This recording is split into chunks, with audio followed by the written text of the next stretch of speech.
Good morning students, स्वागत है आप सभी का हमारे यूट्यूब चैनल पर जिसका नाम है सौरभ क्लासेस फॉर हिस्ट्री। मैं सौरभ आप सभी का अपने यूट्यूब चैनल पर स्वागत करता हूं। आज मैं एमए सेमेस्टर 1 के लिए सब्जेक्ट कोड CC1 जिसमें हमें एंसेंट सिविलाइजेशन पढ़ना है, उसके यूनिट 5 के एक टॉपिक यूनिट 5 के सेक्शन B जिसमें हमें अर्ली वैदिक आर्यन सेटलमेंट विषय को पढ़ना है। इसका अर्थ होता है कि वैदिक कालीन, पूर्व वैदिक कालीन यानी अर्ली वैदिक यानी वैदिक कालीन आर्यों की बसाहट या आर्यों के आगमन पर हमें प्रकाश डालना है। तो चलिए बिना समय गवाए हम अपने इस विषय को प्रारंभ करते हैं कि सिंधु सभ्यता की विनाश के बाद भारत भूमि पर एक नई सभ्यता का उदय हुआ जिसे इतिहासकारों ने ऋग्वैदिक सभ्यता का संज्ञा दी है। यह भारतीय सभ्यता एवं संस्कृति का उषा काल था, जब भारतीय संस्कृति की कई महत्वपूर्ण संस्थाओं का जन्म हुआ। चूंकि इस सभ्यता का सारा ज्ञान ऋग्वेद नामक ग्रंथ पर आधारित है, इसलिए इसे ऋग्वैदिक सभ्यता की संज्ञा दी गई।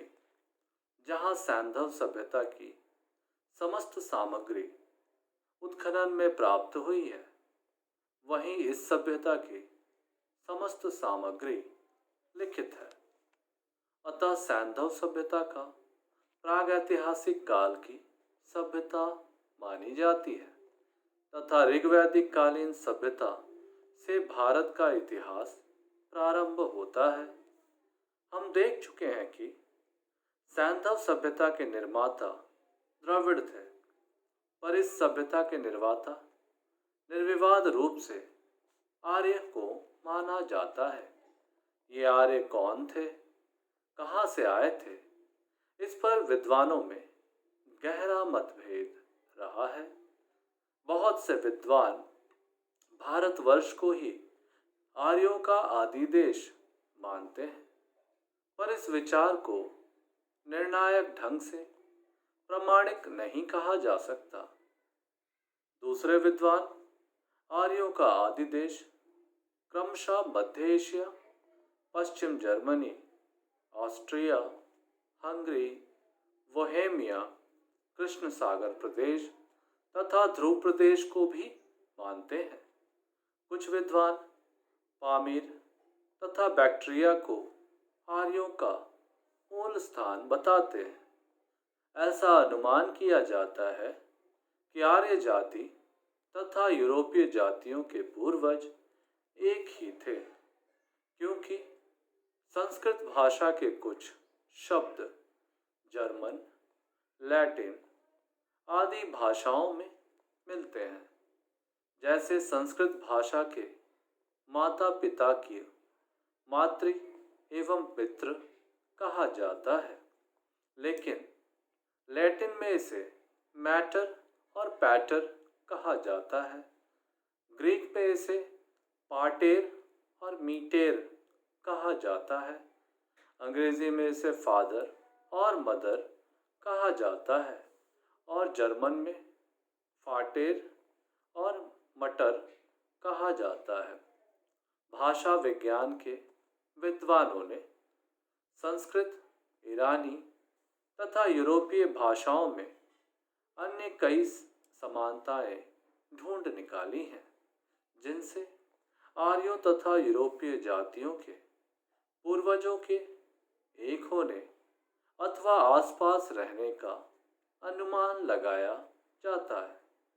पर केवल भाषागत समानता के आधार पर कुछ भी निर्णायक ढंग से नहीं कहा जा सकता। भाषा विज्ञान के आधार पर भी यही कहा जा सकता है कि भारतवर्ष में बसने वाले आर्यों का शारीरिक आकार यूरोपीय जातियों से मिलता जुलता था।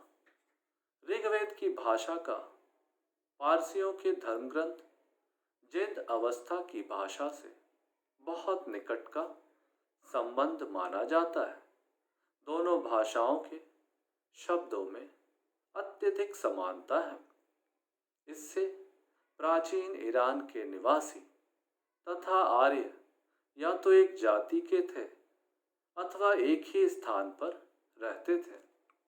पर भाषा विज्ञान का आधार भ्रममूलक है। इसलिए इस आधार पर हम इस निष्कर्ष पर नहीं पहुंच सकते। इन अन्वेषणों ने यह सिद्ध होता किया है कि सुदूर अतीत में किसी समय यूरोपवासी, ईरानी और भारतीय आर्यों में बहुत निकट का संपर्क रहा होगा। आर्यों के आदि देश के बारे में यद्यपि निश्चित रूप से कुछ नहीं कहा जा सकता, तथापि अधिकांश विद्वान यह मानते हैं कि यूरोपीय जाति तथा ईरानियों के पूर्वज एवं भारतीय आर्य संभवतः मध्य एशिया में एक साथ रहते थे। यहीं से कई शाखाओं में विभक्त होकर वे भारत, ईरान तथा यूरोपीय देशों में जा बसे। भाषागत समानता एवं शारीरिक बनावट की समानता के आधार पर यह अनुमान अधिक समीचीन मालूम होता है। समीचीन का मतलब तर्कसंगत, ठीक है। मध्य एशिया की भौगोलिक विशेषताएं पशु पक्षी एवं वनस्पतियों के अध्ययन से इस बात की पुष्टि होती है कि जेद अवस्था तथा ऋग्वेद में वर्णित अनेक वस्तुएं मध्य एशिया में उपलब्ध थीं। सन 1859 ईस्वी में सुप्रसिद्ध संस्कृत विद्वान मैक्स मूलर ने इस मत का प्रतिपादन किया था, जिसे अधिक तर्कसंगत अनुमान माना जा सकता है। आर्यों के आदि देश के विषय में किसी निष्कर्ष पर पहुंचना कठिन है, पर अधिकांश विद्वान इस बात को मानते हैं कि आर्य भारतवर्ष में बाहर से आकर बसे थे। उन्होंने ही सैंधव सभ्यता का विनाश कर आर्य संस्कृति की आधारशिला पंजाब और इसके आसपास के क्षेत्रों में रखी थी। संभवतः आर्यों का भारत में प्रवेश 2500 ईसा पूर्व तथा 2000 ईसा पूर्व के मध्य हुआ।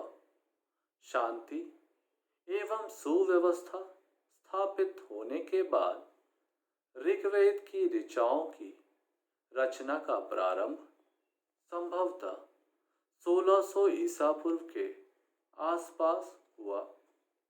ऋग्वैदिक सभ्यता के प्रारंभ के विषय में भी विद्वानों में गहरा मतभेद है।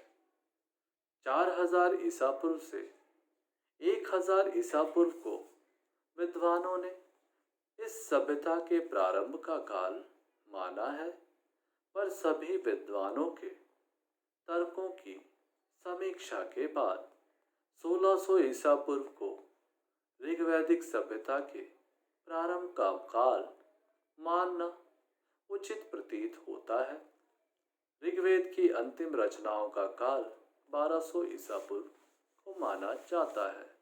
इस प्रकार से हमने देखा कि आर्यों के जो बसाहट है वो अनेक क्षेत्रों से होकर हुई थी। कुछ विद्वानों ने इन्हें आदि देश का बताया, कुछ विद्वानों ने इसे भारत के मूलवासी बताया, कुछ विद्वानों ने इसे मध्य एशिया के निवासी बताया और उनके बारे में यह तर्क दिया कि भाषा विज्ञान के आधार पर, शारीरिक बनावट के आधार पर और साथ ही साथ इनकी भौगोलिक एवं इनकी जो समानता देखी गई है इनमें, उनके आधार पर ये तर्क प्रस्तुत किया है कि ये लोग उनमें समानता रखते थे। कुल मिलाकर हम देखें तो इन आर्यों के बसाहट के संदर्भ में यह प्रामाणिक तौर पर कहा जा सकता है कि आर्यों ने भारत में वैदिक संस्कृति की नींव रखी। ये कहाँ से आए थे या इनकी मूल स्थान कहाँ थी, इस विषय पर विद्वानों में अभी भी पर्याप्त मतभेद देखने को मिलते हैं।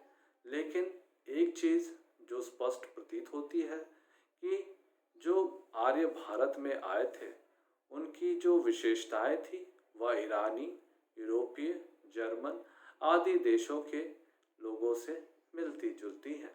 इस कारण कुछ विद्वानों ने इनकी उत्पत्ति का दावा उन देशों से बताया है।